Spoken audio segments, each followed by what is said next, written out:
Dando continuidade ao estudo da anatomia e funções do sistema nervoso central, o máximo da engenharia divina. Vamos primeiramente fazer um estudo das divisões anatômicas e funcionais do sistema nervoso. Até o século XVIII, mesmo o século XIX, as pessoas pensavam que dentro da cabeça estava o cérebro. E entendia que o cérebro era uma massa branca, meio acinzentada, que essa massa nem se sabia exatamente qual era a função que ela tinha. Tudo era uma coisa só. E essa dúvida surgia, primeiro, porque o cérebro não realiza nenhum tipo de movimento. Em segundo lugar, porque o cérebro, além de não realizar movimento, para a tecnologia existente na época, entendia-se que o cérebro não produzia absolutamente nada, não secretava nada. Então, o entendimento do cérebro era muito pequeno. As pessoas achavam que a finalidade do cérebro era meramente ser um dispersor de calor do organismo, só isso. Bom, mas hoje esse conhecimento mudou radicalmente porque novas descobertas foram feitas.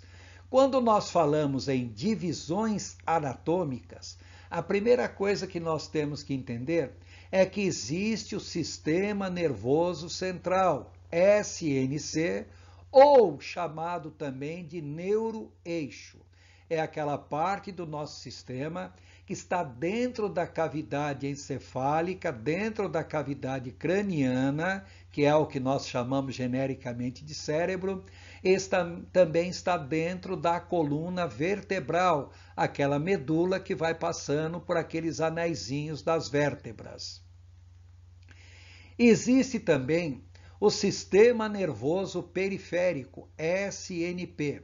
São os nervos musculares, viscerais e sensoriais, ou seja, são os nervos que servem para captar informações do sistema sensorial, levar para o cérebro, levar para o encéfalo. Essas informações são processadas e são enviadas de volta em forma de comando, tanto para os músculos como para os órgãos sensoriais e também para as vísceras, tanto do tórax como do abdômen, como da cintura pélvica.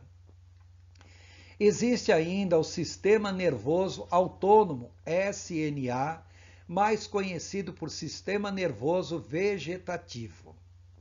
Entenda bem, esta não é uma estrutura anatômica, é uma estrutura funcional. Ou seja, o sistema nervoso autônomo abrange grande parte do sistema nervoso central, como também grande parte do sistema nervoso periférico. Esse sistema nervoso autônomo, a finalidade principal, não é a única, mas a finalidade principal dele é a manutenção da vida propriamente dita. O sistema nervoso autônomo é considerado, é formado por nervos chamados simpáticos e parasimpáticos. Falaremos deles daqui a pouquinho. Os nervos simpáticos e parasimpáticos, eles trabalham em antagonismo. Normalmente, o sistema nervoso simpático acelera alguma coisa no organismo e o parasimpático desacelera alguma coisa do organismo. Como nós vamos falar sobre psicoteologia, nós vamos falar muito sobre tipos de comportamentos, sobre enfermidades, e muitos comportamentos, muitas enfermidades são resultantes diretas da ação do sistema nervoso simpático e parasimpático. Quando falamos, além das estruturas anatômicas, existem também as estruturas funcionais, ou seja, as atividades funcionais. Para que serve o sistema nervoso? Como nós já dissemos, o que o cérebro menos faz é pensar. E das atividades pensantes, o que ele menos faz são as atividades conscientes. Mas não existe outra parte no corpo responsável pelos pensamentos.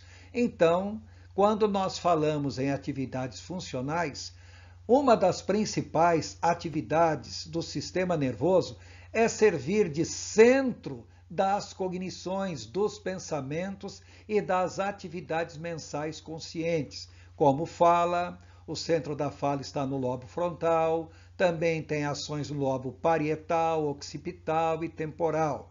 Como atividades cognitivas, podemos citar também o raciocínio lógico, tomada de decisões, principalmente no lobo frontal, e assim por diante.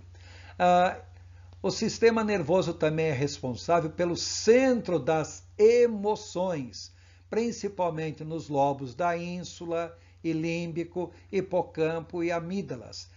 Esses centros das emoções realizam atividades inconscientes. O hipocampo é o responsável pelas memórias emocionais.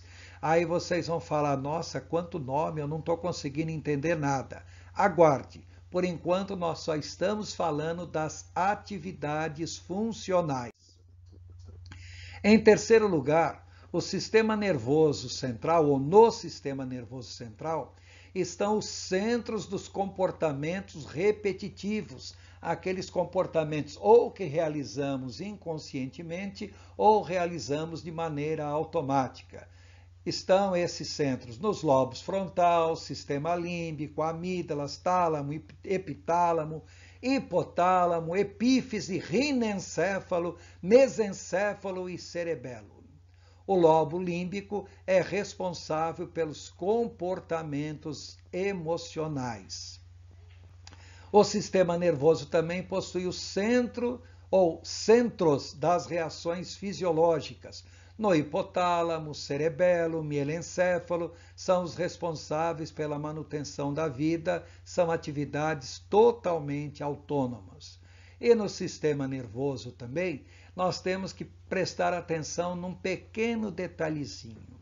Nas pessoas de elevada espiritualidade e contemplação, comum em pessoas que são clarividentes, médiuns, telepatas e também podemos dizer cristãos que levam uma vida contemplativa muito intensa, o lobo límbico e a epífise neural, que fica no diencéfalo, apresentam grande atividade neurológica. Tudo isso nós abordaremos ao longo do curso. Bom, vamos ver rapidamente alguma coisa sobre a estrutura do sistema nervoso central. O sistema nervoso central, que é tudo aquilo que está dentro da cabeça, do encéfalo e também na coluna vertebral, no interior da coluna vertebral, todos esses órgãos são revestidos por 3 pequenas membranas, chamadas meninges. A mais externa, mais dura, é chamada de dura mater.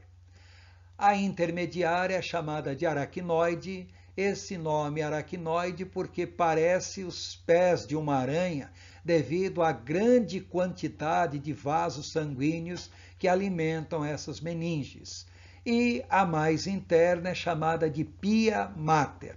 A mais externa é mais dura, mais resistente. A mais interna é chamada pia mater, é mais macia, é mais facilmente danificável. Reparem que essas meninges, elas recobrem todo o conteúdo da cavidade craniana e também toda a medula que desce pela coluna vertebral. Entre essas meninges, em especial a aracnoide e a pia mater, existe o chamado líquido cefalorraquidiano.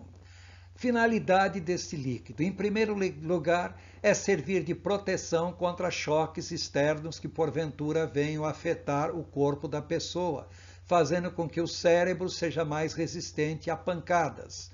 Em segundo lugar, proteger todo o sistema nervoso contra invasões virais e da ação da bilirrubina. A bilirrubina é uma secreção da bilis, ou que forma a bilis, e quando ela por algum motivo entra na corrente sanguínea e afeta o sistema nervoso, pode causar um grande mal ao organismo.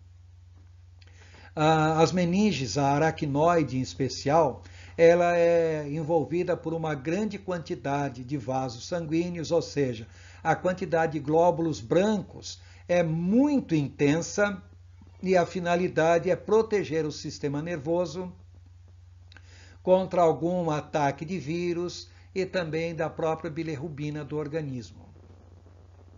Esse líquido cefalorraquidiano também serve para suprir os órgãos do sistema nervoso central de nutrientes e, ao mesmo tempo, remover resíduos, ou seja, resíduos resultantes do metabolismo do sistema nervoso.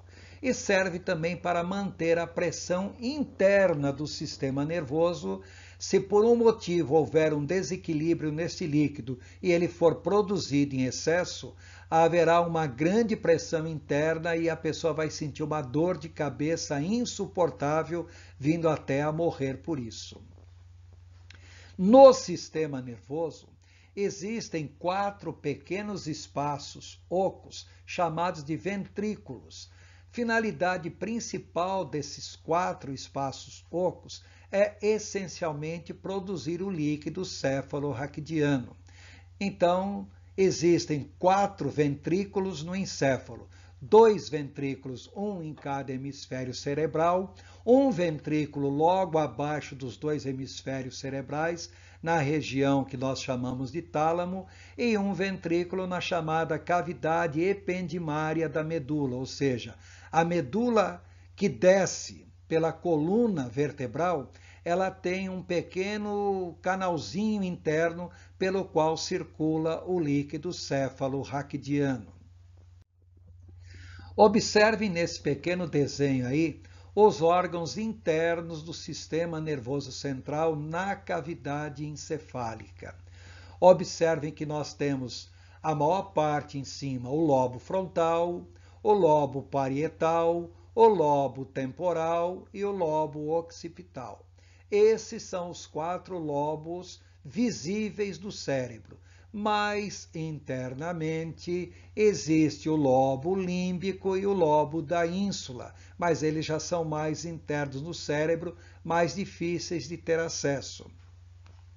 Desses lobos cerebrais partem terminações nervosas que se cruzam numa parte do cérebro chamado corpo caloso e a partir daí essas fibras nervosas ou elas saem na própria cabeça através dos nervos cranianos ou elas migram através da ponte de Varolho, bulbo e daí entrando coluna vertebral adentro.